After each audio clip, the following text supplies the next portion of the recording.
चेन्नईवरून आलो आणि जेवायचं इथेच होतं म्हणून इकडे एक स्टॉप घेतला आणि आता नाशिकला जाणार. आम्ही सगळे नाशिकचेच आहे. आपण एका जिल्ह्यातली. हो, एका गावातले जिल्हा काय गाव. आता तात्पर्य सांगायचं जर ठरलं, माझं नाव सौ भीमाबाई संपतराव जोंधळे. शिक्षण माझं इयत्ता 5वी. हा, शेती मातीत राबणारी बाई. मी पोलीस पाटलाची सून होते. वयाच्या 11व्या वर्षी लग्न झालं माझं. आदर्श कुटुंब, एक मुलगा एक मुलगी. पण आता सांगता लाज वाटायची. लोक चहा प्याच्या, मालक दारू पित होते. मी हार मानलीच नाही. हार न मानतानी शेती होती 24 बिघे आई वडिलांनी. पण मी थोडी आगाव होते. 2.5 एकर माझ्या नावावर करून ठेवली होती. तेवढीच राहिली. असं नशीब पालतं. केमिकलचं पाणी उतरलं. गावाने साथ नाही दिली, नातेवाईकांनी दिली नाही, कोणी दिली नाही. मग नवीला मुलगा असताना मी न्यूज पेपरची एजन्सी घेतली.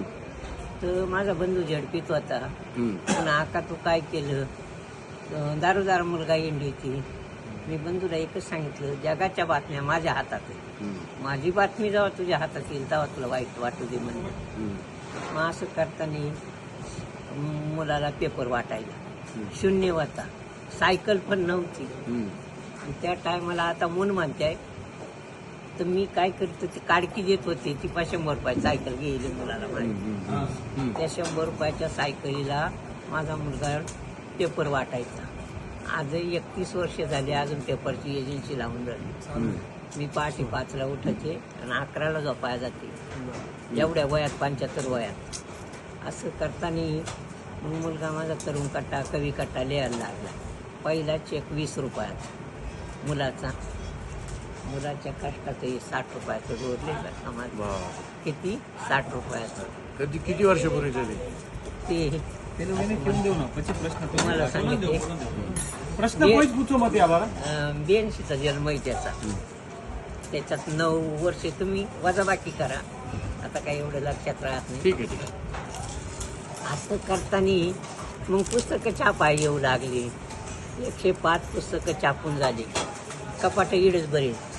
फक्त शिक्षक, साहित्यिक, कवी सोडून पुस्तकाकडं कोणीच जात नव्हतं. तरुण पिढी एवढी मोबाईलच्या आहारी. दास पडत कमाशी पडत काही गरज नाही. मोबाईलच खेळत राहते. मग मी मुलाला सांगितलं, हे काय माझ्या बुद्धीला पटत नाही.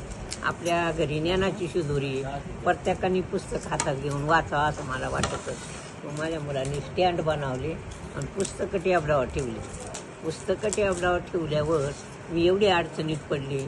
लोक म्हणायचे वाचनालय का हॉटेल. हार मान